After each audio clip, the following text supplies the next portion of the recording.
आज है 11 जनवरी 2024 दिन गुरुवार। नमस्कार, सुप्रभात। न्यूज छत्तीसगढ़ में आपका बहुत बहुत स्वागत है। इससे पहले आप छत्तीसगढ़ के कौन से जिले से न्यूज को देख रहे हैं, कमेंट में हमें जरूर बताइए। साथ ही डेली अपडेट रहने के लिए चैनल को सब्सक्राइब जरूर करें। अयोध्या में प्राण प्रतिष्ठा के दिन छत्तीसगढ़ में सार्वजनिक अवकाश की मांग। अयोध्या में श्री रामलला की प्राण प्रतिष्ठा समारोह के दिन 22 जनवरी को भगवान श्री राम के ननिहाल छत्तीसगढ़ में भी उत्सव मनाने की तैयारी की जा रही है। इसी क्रम में प्राण प्रतिष्ठा समारोह के दिन छत्तीसगढ़ के धर्मस्व, संस्कृति और शिक्षा मंत्री ब्रजमोहन अग्रवाल ने मुख्यमंत्री विष्णुदेव साय को पत्र लिखकर छत्तीसगढ़ में सार्वजनिक अवकाश की मांग की। छत्तीसगढ़ में धान बोनस पर सीएम का बड़ा ऐलान। 3100 रुपए क्विंटल समर्थन मूल्य पर होगी धान खरीदी। छत्तीसगढ़ में भाजपा की सरकार बनने के बाद लगातार कांग्रेस बीजेपी पर वादा खिलाफी का आरोप लगा रही है। खासकर धान खरीदी के समर्थन मूल्य को लेकर कांग्रेस बीजेपी को घेरती आ रही है। इस बीच बुधवार को छत्तीसगढ़ के सीएम विष्णुदेव साय ने धान किसानों के लिए बड़ा ऐलान किया। सीएम ने कहा कि मोदी की गारंटी के तहत छत्तीसगढ़ के धान किसानों का धान 3100 रुपए प्रति क्विंटल की दर से खरीदा जाएगा। आईएमडी की भविष्यवाणी। छत्तीसगढ़ में 24 घंटे में फिर बदलेगा मौसम, तेजी से गिरेगा तापमान। पश्चिमी विक्षोभ के प्रभाव से नम हवाओं के आने के कारण छत्तीसगढ़ में मौसम का मिजाज बदला हुआ है और सुबह सुबह और रात में ज्यादा ठंड पड़ रही है। हालांकि दोपहर के वक्त तेज धूप के चलते ठंड गायब हो गई। मौसम विभाग का कहना है कि आज 11 जनवरी से छत्तीसगढ़ में मौसम का मिजाज फिर से बदलने वाला है और 14 जनवरी तक प्रदेश में न्यूनतम तापमान में 4 डिग्री सेल्सियस तक की गिरावट आएगी। इसके साथ ही बुधवार को कबीरधाम जिले व उससे लगे क्षेत्रों में हल्की वर्षा के भी आसार हैं। ड्राइवर महासंगठन ने अनिश्चितकालीन हड़ताल को किया स्थगित, काम पर लौटने के दिए आदेश। छत्तीसगढ़ ड्राइवर महासंगठन ने आंदोलन स्थगित कर दिया। हड़ताल पर बैठे बस और ट्रक ड्राइवर्स ने स्टीयरिंग छोड़ अभियान का ऐलान किया था। आंदोलन निरस्त कर संगठन में शामिल सभी ड्राइवर्स को काम पर लौटने के आदेश दिए गए। रायपुर कलेक्टर को आंदोलन निरस्त का ज्ञापन सौंपा गया। कवर्धा में प्रदर्शनकारियों ने सड़क से गुजर रहे ट्रक चालकों को रोककर माला पहनाई है। उत्कृष्ट प्रदर्शन करने वाले नगरीय निकायों को राष्ट्रपति करेंगे सम्मानित।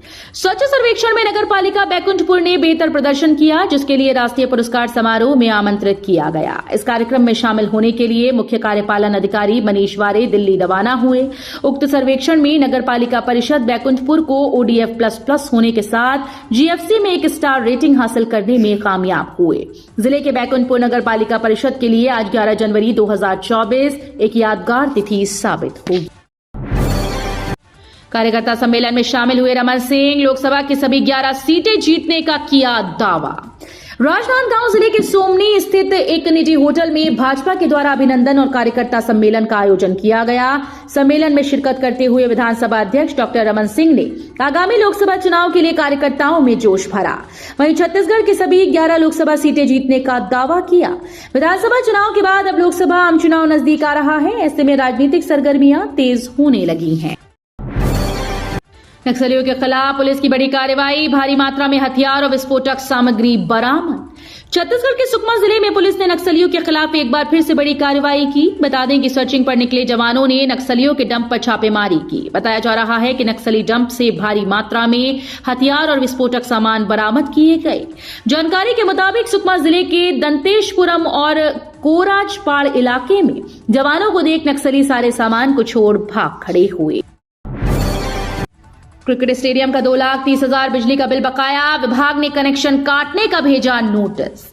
छत्तीसगढ़ के जांजगीर चांपा जिला मुख्यालय जांजगीर से लगे ग्राम पेंड्री स्थित शहीद रुद्र प्रताप सिंह क्रिकेट स्टेडियम में 2 संगठनों के बीच विवाद चल रहा है। इसी बीच ग्राम पंचायत को स्टेडियम का 2,30,680 रुपए बकाया होने का notice Chhattisgarh state power distribution company limited Naila के एई ने स्थायी विच्छेदन का नोटिस भेजा। अब बिल कौन पटाए, इसको लेकर पंचायत के साथ दोनों ही संगठन के लोग आरोप प्रत्यारोप में लग गए हैं। ओल्ड पेंशन स्कीम की मांग को लेकर देश भर में प्रदर्शन, मांग पूरी न होने पर कर्मचारियों ने दी उग्र आंदोलन की चेतावनी। एनपीएस यानी न्यू पेंशन स्कीम के विरोध और ओपीएस ओल्ड पेंशन स्कीम की बहाली की मांग को लेकर देश भर में प्रदर्शन जारी है। केंद्र सरकार के अधीन आने वाले कर्मचारी नए पेंशन स्कीम के विरोध में प्रदर्शन कर रहे हैं। इसी कड़ी में all India railway mills federation के आह्वान पर साउथ ईस्ट सेंट्रल रेलवे के कर्मचारियों ने भी आंदोलन को समर्थन दिया। अंबिकापुर के राइस मिल में चल रहा था गड़बड़ घोटाला। मौके पर पहुंचे अधिकारी तो ताला मार फरार हुए मालिक। धान का सीजन आते ही राइस मिलर, धान खरीदी समिति प्रबंधक, खाद्य विभाग और कृषि उपज मंडी के अधिकारी कर्मचारियों की लॉटरी लग जाती है। ऐसा इसलिए क्योंकि अधिकारियों की साठगांठ की बदौलत राइस मिल धान और चावल की जमकर अफरा तफरी करते हैं। ऐसा ही एक मामला सरगुजा संभाग मुख्यालय अंबिकापुर से सामने आया, जहां एक राइस मिल में अवैध तरीके से धान की खरीद बिक्री हो रही थी। इस राइस मिल को प्रशासन ने फिलहाल सील कर दिया है। चालीसा महोत्सव में शामिल होने वाले यात्रियों के लिए खुशखबरी। रायपुर के इस स्टेशन में रुकेंगी ट्रेन। उत्तर रेलवे के लखनऊ मंडल में अधोसंरचना विकास का काम किया जाएगा। इस दौरान दुर्ग नौतनवा दुर्ग एक्सप्रेस परिवर्तित मार्ग से चलेगी। रेल प्रशासन की ओर से 2 दिनों के लिए 10 एक्सप्रेस गाड़ियों को चकरभाटा स्टेशन में ठहराव की सुविधा है। चालीसा महोत्सव में शामिल होने वाले यात्रियों की सुविधा को ध्यान में रखते हुए ये निर्णय लिया गया। 10वीं 12वीं बोर्ड की प्रायोगिक परीक्षा शुरू। अनुपस्थित विद्यार्थियों को नहीं मिलेगा दोबारा मौका। छत्तीसगढ़ माध्यमिक शिक्षा मंडल की ओर से 10वीं और 12वीं बोर्ड की प्रायोगिक परीक्षाएं 10 जनवरी 2024 से शुरू हो गई। इन परीक्षाओं की फाइल और प्रोजेक्ट 6 महीने तक सुरक्षित रखे जाएंगे। परीक्षा 31 जनवरी तक ली जाएगी, जिसके बाद 12वीं की मुख्य परीक्षा 1 मार्च से शुरू होगी और 10वीं की मुख्य परीक्षा 2 मार्च से होगी। इस बार साल 2024 में होने वाली परीक्षा में कुल 5.97 लाख परीक्षार्थी शामिल होंगे। 20 लाख रुपए से ज्यादा की शासकीय राशि गबन। ग्रामीणों ने प्रशासन से की सरपंच के खिलाफ कार्रवाई की मांग। केंद्र और राज्य सरकार गांव के विकास के लिए हर साल करोड़ों रुपए ग्राम पंचायत को देती है, लेकिन शासन से मिले विकास कार्यों के पैसों का जमकर बंदरबाट हो रहा है, जिसकी एक बानगी धमतरी के ग्राम सोरम में देखने को मिला, जहां के ग्रामीणों ने सरपंच पर करीब 20 लाख रुपए से ज्यादा शासकीय राशि गबन करने का आरोप लगाया। वहीं ग्रामीण सरपंच के ऊपर कार्रवाई की मांग प्रशासन से कर रहे हैं। छत्तीसगढ़ में अब तक 91.07 लाख टन हुई धान की खरीदी। किसानों को 20,208 करोड़ से अधिक का किया भुगतान। प्रदेश में किसानों से समर्थन मूल्य पर अब तक 91.07 लाख टन की धान की खरीदी की जा चुकी है। इसके बदले 20,208 करोड़ रुपए से अधिक राशि का भुगतान किया गया है। पुलिस की बड़ी कार्रवाई। अंतर्राज्यीय गांजा तस्कर को किया गिरफ्तार। धमतरी पुलिस ने 2 अंतर्राज्यीय गांजा तस्कर को गिरफ्तार करने में कामयाबी हासिल की, जिसके पास से 10,60,000 रुपए कीमत का गांजा बरामद हुआ। पुलिस ने गांजा तस्करी में इस्तेमाल कार को भी जब्त किया। बताया जा रहा है कि बोराई थाना पुलिस को मुखबिर से सूचना मिली कि उड़ीसा राज्य की ओर से मारुति कार में गांजे की तस्करी की जा रही है, जिसके बाद सूचना पर पुलिस बोराई चेक पोस्ट में पहुंचकर संदेही कार को रोककर चेकिंग की। इस दौरान पुलिस को कार से 53 किलो का गांजा बरामद हुआ। छत्तीसगढ़ में मिले कोरोना के 18 नए मरीज। रायपुर में सबसे ज्यादा संक्रमित। छत्तीसगढ़ में कोरोना तेजी से फैलता जा रहा है। प्रदेश में रोजाना कोरोना से संक्रमित पाए जा रहे हैं।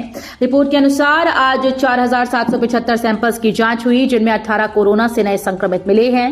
वहीं पॉजिटिविटी रेट 0.38% है। वहीं प्रदेश में कोरोना से संक्रमित कुल 28 मरीजों को डिस्चार्ज किया गया है। अब तक प्रदेश में 115 एक्टिव केस हैं। उच्च वर्ग शिक्षक को 20 वर्ष की सेवा के पश्चात दें द्वितीय समयमान वेतन मांग। छत्तीसगढ़ हाईकोर्ट ने एक शिक्षक की रिट याचिका को स्वीकार करते हुए द्वितीय समयमान वेतनमान देने का निर्देश दिया। कोर्ट ने याचिकाकर्ता को विभाग के समक्ष अभ्यावेदन पेश करने के लिए कहा। अभ्यावेदन पर विभागीय अधिकारी 60 दिनों के भीतर अपना निर्णय लेंगे। याचिकाकर्ता पात्र पाए जाते हैं तो वर्ष 2019 से एरियर सहित द्वितीय समयमान वेतनमान का विभाग को भुगतान करना होगा। उच्च वर्ग शिक्षक देव कुमार गुप्ता द्वारा हाईकोर्ट अधिवक्ता अभिषेक पांडे और दुर्गा मेहर के माध्यम से हाईकोर्ट याचिका दायर। कारोबारी इन बातों का रखें ध्यान। जीएसटी रिटर्न में मिसमैच हुआ तो सीज हो सकता है संस्थान। जीएसटी रिटर्न भरते समय आपको किसी भी प्रकार से लापरवाही नहीं करनी चाहिए। अगर लापरवाही की और जीएसटी रिटर्न में मिसमैच हुआ तो आपके संस्थान से खाता बही ले जाने के साथ ही आपका संस्थान सीज भी हो सकता है। रवि उप्पल को भारत लाने का रास्ता साफ। प्रत्यर्पण आवेदन स्वीकार कर कोर्ट ने दी मंजूरी। दुबई में इंटरपोल के हत्थे चढ़े महादेव बैटिंग ऐप के संचालक सौरभ चंद्राकर के सहयोगी रवि उप्पल को भारत लाने का रास्ता साफ हो गया। प्रवर्तन निदेशालय की ओर से विशेष न्यायाधीश अजय सिंह राजपूत के समक्ष प्रत्यर्पण आवेदन लगाया गया था, जिसे बुधवार को स्वीकार करने के साथ ही न्यायाधीश ने मंजूरी दी। छत्तीसगढ़ में शुरू होगा रामलला दर्शन योजना। प्रतिवर्ष 20,000 यात्रियों को मिलेगा लाभ। विष्णुदेव साय की कैबिनेट बैठक बुधवार की शाम मंत्रालय महानदी भवन आयोजित हुई। बैठक में छत्तीसगढ़ के नए महाधिवक्ता प्रफुल्ल भारत को बनाने का निर्णय लिया गया। मंत्रिपरिषद की बैठक में प्रधानमंत्री नरेंद्र मोदी के द्वारा छत्तीसगढ़ वासियों को दी गई गारंटीज में से एक और गारंटी को पूरा करते हुए प्रदेश में रामलला दर्शन योजना शुरू करने का महत्वपूर्ण निर्णय लिया गया। बता दें कि अयोध्या में रामलला की प्राण प्रतिष्ठा 22 जनवरी को होने जा रही है। डबरा अध्यक्ष के खिलाफ अविश्वास प्रस्ताव पर 18 जनवरी को होगा मतदान। नगर पंचायत डबरा में अध्यक्ष के खिलाफ अविश्वास प्रस्ताव पर मतदान 18 जनवरी को होगा। कांग्रेस के समर्थित अध्यक्ष प्रीतम अग्रवाल की कुर्सी अब खतरे में है। बता दें कि नगर पंचायत डबरा के उपाध्यक्ष दीपक कुमार साहू और पार्षद रवि गुप्ता सहित अन्य पार्षदों के द्वारा जिला कलेक्टर शक्ति के पास 11 पार्षदों का हस्ताक्षर युक्त आवेदन अविश्वास प्रस्ताव के लिए दिया गया। लोकसभा चुनाव से पहले पूरा होगा किसानों से किया वादा, महिलाओं के खाते में जल्द आएगी महतारी वंदन की राशि। छत्तीसगढ़ की पॉलिटिक्स में धान और किसान काफी बड़ा मुद्दा है। इसी को ध्यान में रखते हुए साय सरकार ने लोकसभा चुनाव के पहले किसानों से किए सभी वादे पूरा करने की तैयारी कर ली। मुख्यमंत्री ने आज रायपुर में आयोजित कार्यकर्ताओं के अभिनंदन समारोह में छत्तीसगढ़ के किसानों को धान के अंतर की राशि जल्द देने की घोषणा की। छत्तीसगढ़ में प्रशासनिक फेरबदल, आईएएस सुनील कुमार जैन को खनिज विकास निगम का अतिरिक्त प्रभार।